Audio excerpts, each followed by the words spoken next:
क्या नहीं है। मैं अब कनाडा की अगर हम बात की जाए, इस्लामोफोबिया के हवाले से 700 के करीब ये वाक़यात पेश आ चुके हैं। ये इस्लामोफोबिया के उभरते जो खतरात हैं ये सबको नज़र आ रहे हैं, लेकिन दुनिया खामोश तमाशाई बनी हुई है। ब्रिगेडियर साहब क्यों? बहुत फिजा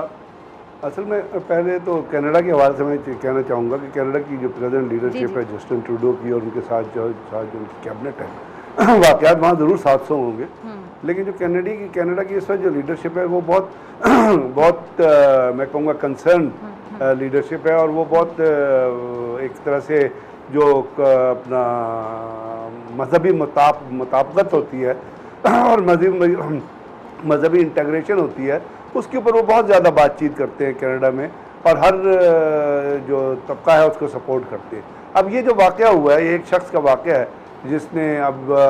जो मेरा ख्याल कनाडा का रिहायशी भी नहीं है, जो खबरें आ रही हैं उसके हिसाब से, और वो ब्रिटिश का लंदन के मेयर ने भी कुछ कहा है, तो उसका इंडिविजुअल एक वाक़या है, और ये इंडिविजुअल वाक़या की वजूहात जो हैं वो बहुत गहरी हैं, और उनका सबसे बड़ा ताल्लुक़ जो है वो जो कुछ पैलेस्टाइन में पिछले दिनों हुआ या पैलेस्टाइन में जो कुछ हो रहा है और जो कुछ होता रहा है, और एक जो दुनिया में ज़ियोनिस्ट और नियोकॉन क्रिश्चियंस का जो एक नेक्सस चल रहा है जिसके ज़रिए वो मुसलमानों को टारगेट करने की एक पॉलिसी पे पैरा है, और जिस तरह अमेरिका की पॉलिसियाँ रही जिसमें उन्होंने दुनिया से झूठ बोल के, यानी इराक़ के बारे में झूठ बोला कि उसके बाद WMDs हैं, ट्रंप अब खुद जाते जाते क्या गया कि जी बुश ने झूठ बोला। बरतानिया में सर चिलकोट इंक्वायरी हुई, कुछ 7000 पेजेस की इंक्वायरी है जिसने ये कंक्लूड किया कि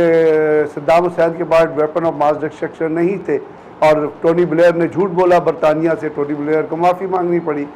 और उसके बाद जो उसके अंदर जो UNO का रोल है, UNO बनाई गई थी दुनिया में अमन कायम करने के लिए। अब UNO यूनाइटेड नेशन ऑर्गेनाइजेशन के बजाय यूनाइटेड नेशन कॉरपोरेशन बन के वो दुनिया के बड़े मुल्कों को क्लीन चिट देती है,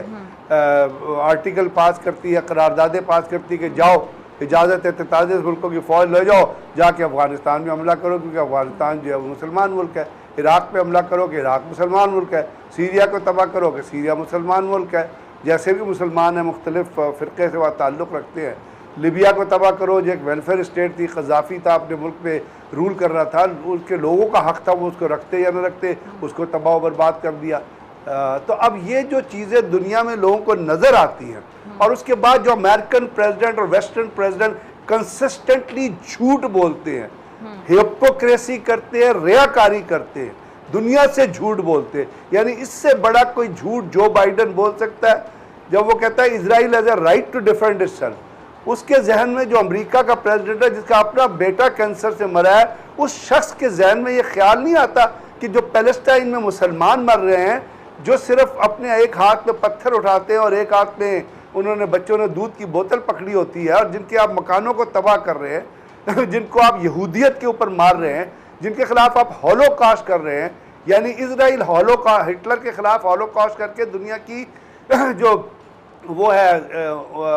सिम्पथीज वो लेता है, उसने एक इशू बना दिया हॉलोकॉस्ट को, उसने एक हॉलोकॉस्ट को एक नई फ़िरका बना दिया है। हॉलोकॉस्ट नहीं हुआ था इतना, हिटलर ने इतने लोग मारे नहीं थे जितने नेतन्याहू फाशिस्ट, नेतन्याहू दहशतगर्द ने इस वक्त पैलेस्टाइन में लोग मारे हैं, और उसको सपोर्ट हासिल है अमेरिकन एडमिनिस्ट्रेशन की, उसको सपोर्ट हासिल है जो बाइडन की, उसको सपोर्ट हासिल रही जॉर्ज W बुश जो दुनिया का सबसे बड़ा दहशतगर्द साबित हुआ, जिसने दहशतगर्दी को फरोग दिया, जिसने दहशतगर्दी को एड किया, जिसके ज़माने में ISIS बनी, 5000 लोग जॉर्डन में ट्रेंड हुए, उसने ये ISIS बना के इराक़ को तबाह बर्बाद किया, और फिर वो यहूदियों की ज़बान बोलता रहा, वो वॉल ऑफ ग्रीफ पे जाके उसकी तरफ मुँह करके रोता रहा। तो ये जो एटीट्यूड है जिसमें आप पैलेस्टाइन को के मुसलमानों को मार रहे हैं, यहूदियत को सपोर्ट कर रहे हैं, न्योकॉन क्रिश्चियन और यहूदियत का मजहब के ऊपर नेक्सस बना है, हिंदुत्व का उसके साथ नेक्सस शामिल है।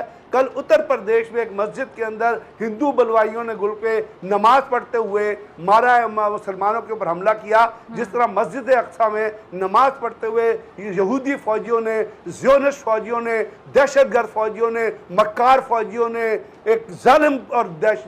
फौजियों ने नमाज पढ़ते हुए मस्जिद के ज़मान में फ़लस्तीनियों पे हमला किया। अब क्योंकि मस्जिद के अंदर पैलेस्टाइन में हमला हुआ, उससे ली हिंदुत्व के भी ये जो दहशतगर्द RSS के जिनका लीडर नरेंद्र मोदी है, जो भारत के लिए भी मोदी है, दुनिया के लिए भी मोदी है, वो दूसरा हिटलर है जो इस दुनिया में पैदा हुआ, जो हॉलोकास्ट कर रहे हैं इजराइल में, जो हॉलोकास्ट कर रहे हैं इंडिया में। उन्होंने फ़लस्तीन के मस्जिद से लीड लेके जाके हम बैतुल मुक़द्दस के हमले से लीड लेके जाके मुसलमानों को बलवाइयों ने मारा। अब ये चीज़ें जिस वक्त तक पैदा रहेंगी, जिस वक्त तक रहेगी, और जिस वक्त अमेरिकन प्रेसिडेंट, अमेरिकन एडमिनिस्ट्रेशन, यहूदियत के परवरदा लोग जितने हैं, CNN के परवरदा लोग जितने हैं, जो यहूदियत को सपोर्ट करते हैं, ज़ियोनिस्ट को सपोर्ट करते हैं, ज़ियोनिज़्म को सपोर्ट करते हैं, ज़ियोनिस्ट दहशतगर्दी को सपोर्ट करते हैं, जिस वक्त तक वो इस दुनिया में जिंदा हैं, और जिस वक्त तक अमेरिकन प्रेसिडेंट ये कहता रहेगा और नाई वाइस प्रेसिडेंट ये कहती रहेगी, फ्रांस का सदर ये कहता रहेगा,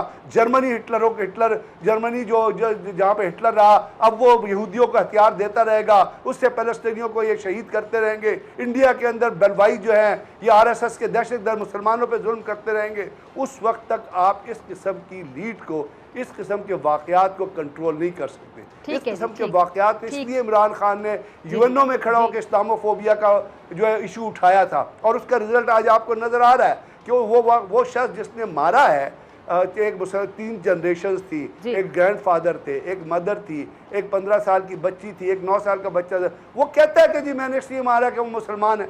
तो आप ये सोचिए एक सेकंड को कि अगर यही काम इंग्लैंड के अंदर, अमेरिका के अंदर, जर्मनी के अंदर कोई मुसलमान करे और जाके किसी 4 लोगों के, 4 ईसाइयों के ऊपर या 4 यहूदियों के ऊपर अपनी गाड़ी चढ़ा दे, ट्रक चढ़ा दे, तो पूरा मीडिया क्या शोर मचाएगा, दुनिया में किस किस्म का तूफान बर्पा होगा, किस किस्म की लान तान की जाएगी। लेकिन चूंकि ये चीज़ें मुसलमानों के खिलाफ होती हैं तो ना ये इंटरनेशनल मीडिया आवाज़ उठाता है, ना कोई बड़े बड़े लीडर को बयान देते हैं। इसीलिए हम कहते हैं कि मुसलमानों को एक प्लेटफॉर्म पे जमा होना ज़रूरी है, जो वो जमा नहीं हो सकते, क्योंकि अब तो आप यहूदियत का प्रचार कर रहे हैं ना, बहुत सारे मुसलमान ममालिक जो है, बहुत सारे वो हैं जो उनके साथ खड़े हुए हैं, जो कहते हैं जी जो कुछ वो कर रहे हैं फ़लस्तीनियों के खिलाफ ठीक कर रहे हैं। तो जिस वक्त तक ये डिवीजन रहेगी उस वक्त तक इस्लाम टारगेट होता रहेगा। ठीक है जी, और इस टारगेट के सिलसिले में आपने देखा इराक तबाह हो गया। जी शाहिद अमीन साहब, आपने ब्रिगेडियर साहब को भी सुना, वो काफ़ी इंटरेस्टिंग गुफ्तगू कर रहे थे, बड़े अहम पॉइंट्स उठा रहे थे, तो इसलिए मैंने इंटरप्ट नहीं किया। अच्छा, आप क्या कहते हैं फानी शाहिद साहब, ये कैसे देख रहे हैं आप, ये जो बढ़ते हुए वाक़यात हैं, बढ़ते चले जा रहे हैं, तमाम लोग हैं तमाशाई बने हुए, किसी को नज़र नहीं आ रहा है। और दूसरी बात है कि दो तरह की चीज़ें होती हैं, जो भी कहा जाता है ना इस्लामोफोबिया, तो मुझे लगता है कि एक तो नफ्सियाती होता है, दूसरी चीज़ ये होती है कि ये लोग शायद मुसलमानों से डरते हैं, ये घबराते हैं कि मुसलमान एक बहुत बड़ी ताकत बन सकते हैं अगर एक हो जाएं। लेकिन यहाँ पे भी बड़ी वीकनेस है कि मुसलमान भी आपस में एक नहीं होते हैं, क्योंकि बहुत से ममालिक ऐसे हैं जो खामोश होते हैं, आवाज़ उठानी होती है। पाकिस्तान या कुछ ममालिक हैं जो आवाज़ उठाते हैं। आई होप आप अग्री करेंगे मेरी बात से।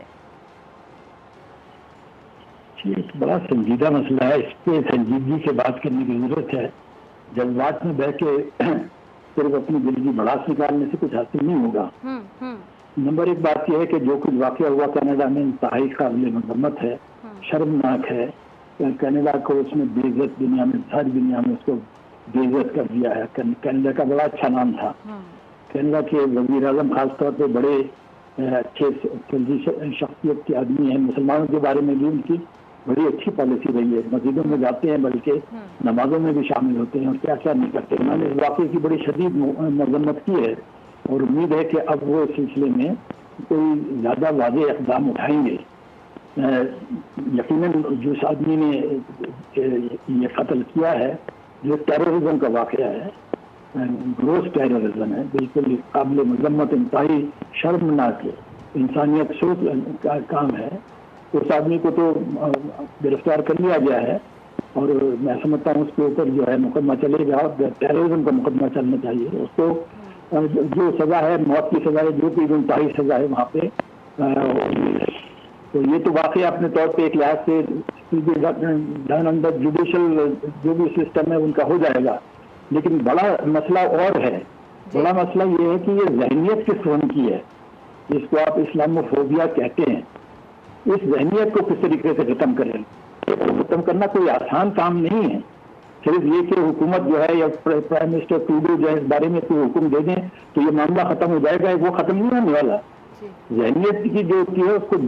वो बड़ी एक दूरदर्श चीज़ होती है। उसको ख़त्म करने के लिए बेशुमार इक़दाम उठाने पड़ते हैं। सोसाइटी को पूरी तरह इन्वॉल्व होना चाहिए, इंटेलेक्चुअल्स को पूरी तरह इन्वॉल्व होना चाहिए, मीडिया को पूरी तरह इन्वॉल्व होना चाहिए। अच्छा, उनको तो हम बुरा भला कहते हैं, बिल्कुल सही तौर पर बुरा भला कहते हैं। ब्रिगेडियर साहब ने कई वाकयात का जिक्र किया, लेकिन अपने आप को भी मत भूलिए। आप क्या इस्लामी इंतहा पसंदी क्या साल से नहीं चल रही है? क्या हमारे यहाँ अपने मुल्क के अंदर क्या क्या हरकतें हुई हैं? आपको मालूम है किस तरीके से 70,000 लोगों की जान ली गई है इस मुल्क के अंदर? किसने जान ली है? हमारे अपने इंतहा पसंदी ने जान ली है। तो ये एक बीमारी है, ये इंतहा पसंदी जो है, खासतौर पर मजहबी इंतहा पसंदी जो है एक बीमारी है,